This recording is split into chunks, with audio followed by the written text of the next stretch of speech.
नमस्कार।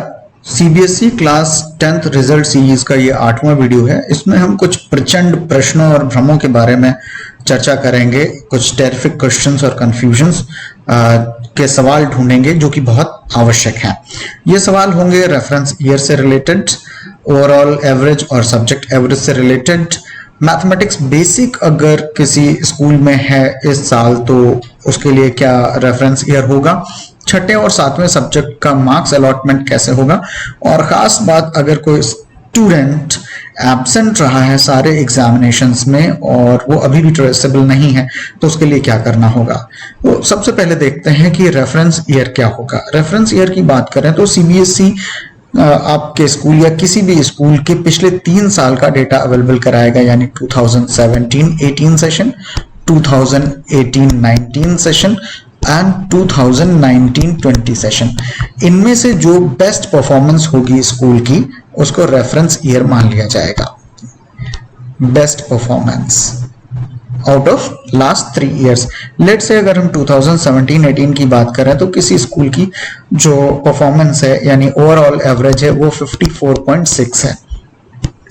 2018-19 की बात करें तो 56.3 है, और अगर 2019-20 की बात करें तो ये 56.1 है।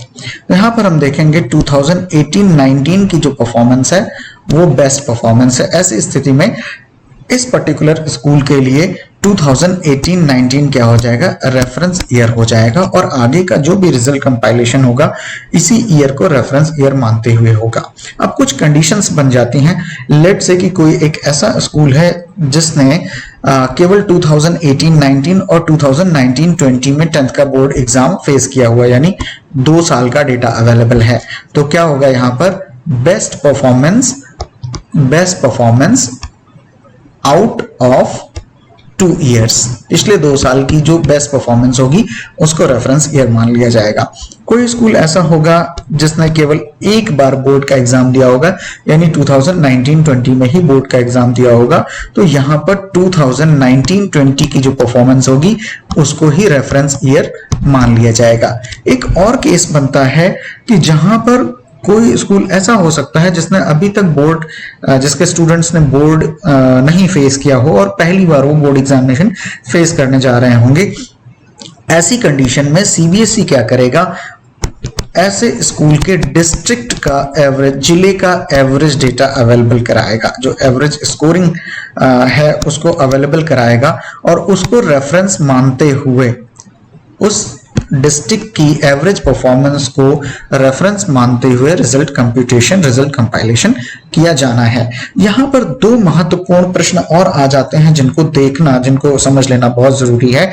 नंबर 1 कि क्या हम अलग अलग सब्जेक्ट के लिए अलग अलग रेफरेंस ईयर ले सकते हैं। ध्यान देना जरूरी है कि क्या हम अलग अलग सब्जेक्ट के लिए अलग अलग रेफरेंस ईयर ले सकते हैं, तो ऐसा नहीं किया जा सकता है। No, reference year will be same. Reference year will be same, यानी अगर 2018-19 रेफरेंस ईयर है तो 2018-19 ही रेफरेंस ईयर रहेगा। दूसरा सवाल ये आता है कई बार कि जो हमको रेफरेंस ईयर सीबीएसई ने बताया हुआ है उसमें हमारी परफॉर्मेंस 56.3 है, लेकिन इस बार जो हमने ऑफलाइन एग्जाम लिए हुए हैं अपने स्कूल में उसमें हमारी परफॉर्मेंस बहुत अच्छी है स्टूडेंट्स की, वो 70.0 जा रही है या 60 पॉइंट समथिंग जा रही है। तो क्या जो इस साल की परफॉर्मेंस है स्कूल के एग्जामिनेशंस में उसको रेफरेंस माना जा सकता है? तो ऐसा भी नहीं किया जा सकता है। सीबीएसई ने जो रेफरेंस ईयर अलॉट किया होगा उसको ही रेफरेंस ईयर मान करके रिजल्ट कंपाइलेशन करना है, उसी के डेटा को रेफरेंस मान करके रिजल्ट कंपाइलेशन करना है। तीसरा क्वेश्चन ये आ जाता है कि क्या हम रेफरेंस ईयर चेंज कर सकते हैं? क्या हम रेफरेंस ईयर को चेंज कर सकते हैं? कई बार ये प्रश्न आता है कि भाई 2018-19 की अगर बात करें तो यहाँ जो हमारा सोशल साइंस सब्जेक्ट है, एग्जाम्पल ले रहे हैं, सोशल साइंस सब्जेक्ट है, इसमें हमें एवरेज मिल रहा है 39.8 मिल रहा है, लेकिन अगर हम 2017-18 की बात करें, 2017-8 की बात करें तो यहाँ पर हमारा सोशल साइंस का एवरेज 47.6 जा रहा है। तो इस तरीके से क्या हम सोशल साइंस को देखते हुए रेफरेंस ईयर 2017-18 ले सकते हैं? नहीं, ऐसा बिल्कुल नहीं किया जा सकता है। किसी भी सूरत में सीबीएसई के द्वारा अलॉट किया गया रेफरेंस ईयर चेंज नहीं किया जा सकता है। तो ये भ्रम जो है रेफरेंस ईयर को लेकर है वो मुझे लगता है दूर हो गया होगा। अब हम आगे बात करते हैं कि overall average and subject average क्या है और इसमें किस तरीके से मॉडरेशन करने की अनुमति दी गई है। अगर हम सब्जेक्ट एवरेज की बात करें तो वो कैसे कैलकुलेट होता है? लेट से हम कोई एक लैंग्वेज ले लेते हैं, लैंग्वेज 1 ले लेते हैं और मान लेते हैं कि स्कूल में 10 स्टूडेंट्स हैं और ये 10 स्टूडेंट्स जो है कुछ भी मार्क्स स्कोर कर लेते हैं।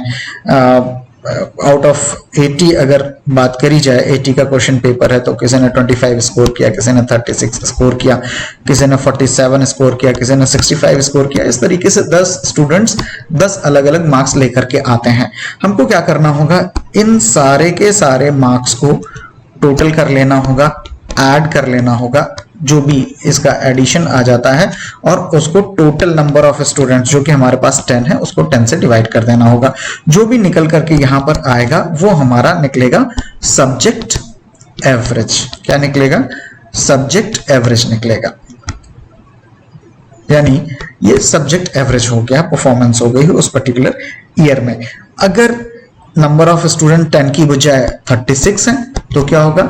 यहां पर ये जो मार्क्स होंगे 36 स्टूडेंट्स के मार्क्स होंगे और इन 36 स्टूडेंट्स के मार्क्स को टोटल कर लेना है, यानी समेशन कर लेना है ऑल मार्क्स को और फिर टोटल नंबर ऑफ स्टूडेंट्स से डिवाइड कर देना है।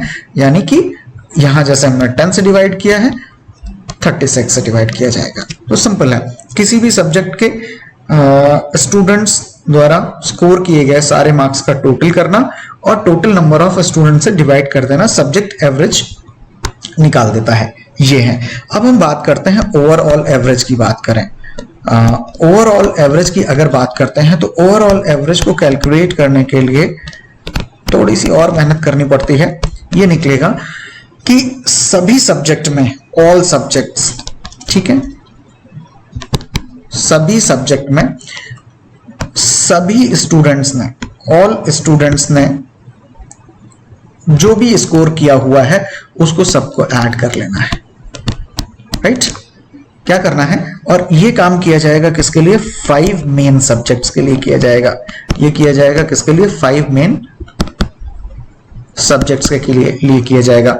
और 5 मेन सब्जेक्ट्स क्या होंगे? लैंग्वेज 1, लैंग्वेज 2, मैथमेटिक्स, साइंस और सोशल साइंस। इन 5 मेन सब्जेक्ट्स में सभी स्टूडेंट्स ने जो भी मार्क्स लाए हैं उनको ऐड कर लिया जाएगा और फिर नीचे उसको डिवाइड कर दिया जाएगा सारे सब्जेक्ट्स में जितने भी टोटल स्टूडेंट्स हैं। लेट्स से हमारे एग्जांपल में एक सब्जेक्ट में 10 बच्चे आ रहे हैं तो पांचों सब्जेक्ट्स में कितने बच्चे हो जाएंगे? 50 बच्चे हो जाएंगे। तो ऊपर में आएगा इन 50 बच्चों के द्वारा सभी सब्जेक्ट्स में टोटल मार्क्स कितना स्कोर किया गया हुआ है और total number of students appeared cumulatively in all subject से डिवाइड कर दिया जाएगा तो ओवरऑल एवरेज निकल आएगा। अब सब्जेक्ट वाइज एवरेज और ओवरऑल एवरेज का किस तरीके से इस्तेमाल करना है रिजल्ट कंपाइलेशन में, तो सीबीएसई ने कहा है कि सब्जेक्ट एवरेज की अगर बात करें, हम सब्जेक्ट एवरेज की बात करें तो इसमें ±2 का मॉडरेशन किया जा सकता है। लेट से यहां पर हम लैंग्वेज 1 लिया है तो लैंग्वेज 1 में जो हमारा रेफरेंस ईयर का सब्जेक्ट एवरेज है, रेफरेंस ईयर का सब्जेक्ट एवरेज लेट से दिया हुआ है 49.7 दिया हुआ है। रेफरेंस ईयर में जो सब्जेक्ट एवरेज है लैंग्वेज 1 का वो 49.7 दिया हुआ है। तो 2020-21 में लैंग्वेज 1 का जो सब्जेक्ट एवरेज होगा वो 47.7 से लेकर के 51.7 तक वेरी कर सकता है। 47.7 से लेकर के 51.7 तक वेरी कर सकता है, यानी 49.7 माइनस 2 और 49.7 प्लस 2 तक वेरी कर सकता है सब्जेक्ट एवरेज। ये सारे सब्जेक्ट्स के साथ होगा कि जो भी रेफरेंस ईयर में उनका सब्जेक्ट एवरेज दिया है उससे प्लस माइनस 2 का वेरिएशन हो सकता है। अब बात करते हैं ओवरऑल एवरेज की। तो ओवरऑल एवरेज जो होगा, ओवरऑल एवरेज कब का, 2020-21 का। यहां पर रेस्ट्रिक्शन लगा हुआ है कि रेफरेंस ईयर के ओवरऑल एवरेज से ज्यादा नहीं हो सकता है। ये क्या होगा, it should be less than और equal to overall average of reference year. यानी अगर हम यहां पर इस एग्जांपल की बात करें तो हमारे पास जो रेफरेंस ईयर का एवरेज है 56.3 रेफरेंस ईयर का एवरेज दिया हुआ है, ओवरऑल एवरेज दिया हुआ है। तो 2020-21 का भी ओवरऑल एवरेज रेफरेंस ईयर के एवरेज से ऊपर नहीं जाना चाहिए, या तो उससे कम रह सकता है या उसके बराबर रह सकता है। यानी 56.3 से कम हो सकता है या 56.3 के बराबर हो सकता है। आगे बढ़ते हैं, देखते हैं कि अगर स्टूडेंट्स ने मैथ्स बेसिक लिया हुआ है 2020-21 में मैथ्स बेसिक लिया हुआ है, लेकिन रेफरेंस ईयर मिला हुआ है 2018 और 19 मिला हुआ है, जैसा कि इस एग्जांपल में भी हम लोगों ने देखा। अब देखिए 2018-19 में मैथ्स बेसिक एक सब्जेक्ट के तौर पर नहीं था। तो क्वेश्चन ये होता है कि 2020-21 में हमारे बच्चों के लिए मैथ्स बेसिक में क्या रेफरेंस लिया जाएगा। ऐसे केस में only for maths basic, only for maths basic reference year हो जाएगा 2019-20, क्योंकि 2019-20 में पहली बार मैथ्स बेसिक को इंट्रोड्यूस किया गया था, इसके पहले मैथ्स बेसिक नहीं था। तो it should be made very clear, इसको बहुत स्पष्ट कर लेना है कि रेफरेंस ईयर चाहे कुछ भी मिला हो हमें, भले वो 2017-18 मिला हो या भले वो 2018-19 मिला हो, जैसे कि इस केस में हम लोगों ने लिया है मैथ्स बेसिक के लिए, केवल मैथ्स बेसिक के लिए, only for maths basic, irrespective of the reference year given by CBSE, 2019-20 will be reference year for maths basic। जहां भी मैथ्स बेसिक बच्चों ने ले रखा है वहां पर केवल और केवल मैथ्स बेसिक का रिजल्ट कंपाइल करने के लिए 2019-20 की परफॉर्मेंस को रेफरेंस ईयर माना जाएगा, और बाकी के सभी सब्जेक्ट के लिए, चाहे वो लैंग्वेज 1 हो, लैंग्वेज 2 हो, मैथ्स स्टैंडर्ड हो, साइंस हो, सोशल साइंस हो, उसके लिए रेफरेंस ईयर की परफॉर्मेंस को ही रेफरेंस लिया जाएगा। मुझे लगता है इस प्रश्न का जवाब क्लियर हो गया होगा। एक बार मैं और इसको रिपीट कर देता हूं। जहां कहीं भी बच्चों ने मैथ्स बेसिक ले रखा है तो वहां पर मैथ्स बेसिक का रिजल्ट कंपाइल करने के लिए, मैथ्स बेसिक का रिजल्ट कंपाइल करने के लिए 2019-20 को रेफरेंस ईयर माना जाएगा, लेकिन यहां पर ओनली फॉर मैथ्स बेसिक, और रेस्ट ऑफ द सब्जेक्ट जो भी होंगे, रेस्ट ऑफ सब्जेक्ट्स, उनके लिए जो भी गिवन रेफरेंस ईयर है उसकी परफॉर्मेंस को लिया जाएगा। यानी हमारे एग्जाम्पल के केस में 2018-19 को बाकी के सारे सब्जेक्ट के लिए रेफरेंस लिया जाएगा और मैथ्स बेसिक के लिए 2019-20 को ले लिया जाएगा। अगले प्रश्न की बात करते हैं कि how shall be 6th-7th subject marks allotted. यहां पर बहुत आसान कर दिया गया हुआ है कि मेन जो 5 सब्जेक्ट्स हैं, मेन 5 सब्जेक्ट्स हैं, उनका तो रिजल्ट कंपाइल करना है, लेकिन अगर हम एडिशनल सब्जेक्ट्स की बात करें, चाहे वो 6th सब्जेक्ट हो या 7th सब्जेक्ट हो, इनके मार्क्स का कंप्यूटेशन क्या होगा। एग्जाम्पल ले लेते हैं।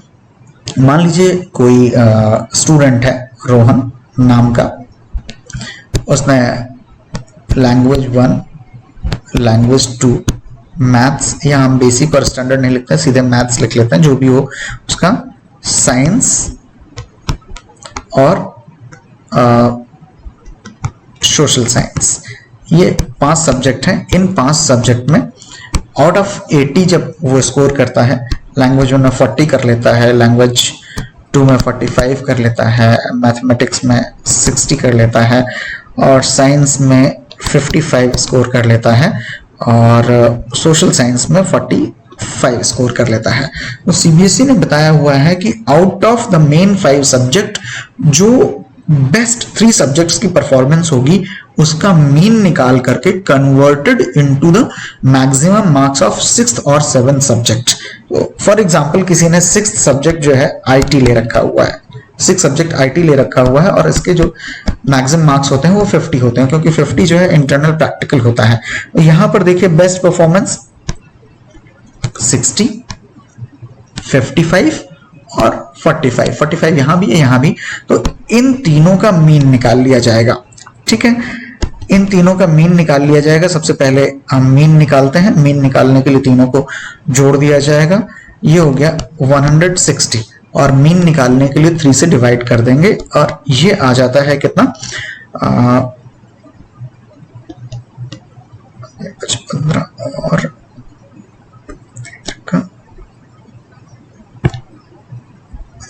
53.33 आ जाएगा। और आप ये देख रहे हैं कि ये मार्क्स जो है आउट ऑफ 80 है। तो आईटी 50 का पेपर है, तो उसको कन्वर्ट करने के लिए क्या करेंगे, सिंपल 53.33 डिवाइडेड बाई 80 इंटू 50, और जो भी रिजल्ट आ जाएगा वो आईटी के मार्क्स होंगे।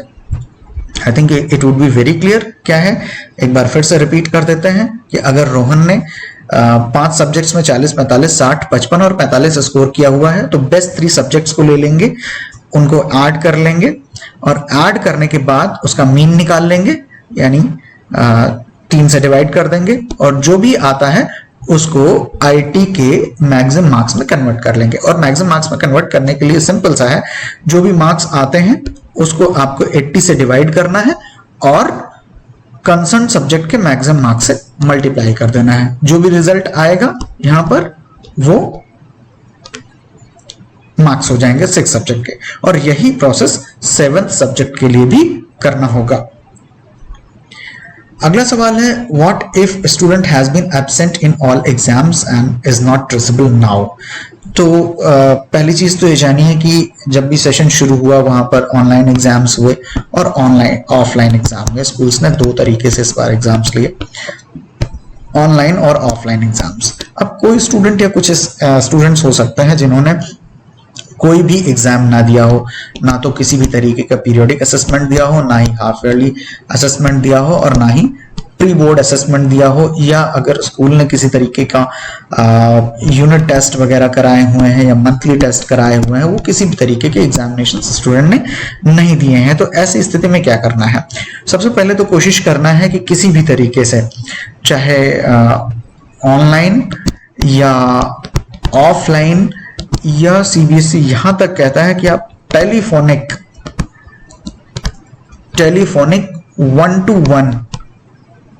1-to-1 एग्जामिनेशन कंडक्ट करा सकते हैं।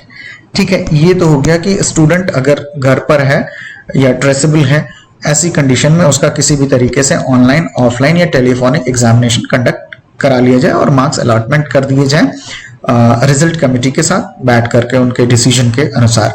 लेकिन एक कंडीशन ये भी आ सकती है कि इन किसी भी तरीके से स्टूडेंट ट्रेसेबल नहीं हो, उससे किसी भी तरीके का कम्युनिकेशन नहीं हो पा रहा हो, या कम्युनिकेशन हो भी रहा हो तो स्टूडेंट डिनाई कर दे रहा हो कि नहीं, I am not available for examination, मैं एग्जाम नहीं दूंगा या नहीं दूंगी। ऐसी कंडीशन में क्या करना है, स्टूडेंट को सीधा सीधा एब्सेंट मार्क कर देना है। ऐसी कंडीशन में स्टूडेंट को एब्सेंट मार्क कर देना है, ऐसा सीबीएसई क्लियरली कहता है। तो ये थे कुछ सवालों के, कुछ % सवालों के उत्तर। मेरी तरफ से प्रयास रहा कि आपको इनसे काफी सुविधा हो जाएगी। कुछ और सवाल बचते हैं तो वो आप हमें लिख सकते हैं। देखते रहें, सुनते रहें संग्राम सिंह को, जुड़े रहें हमारे YouTube चैनल महासा के साथ में। जय हिंद।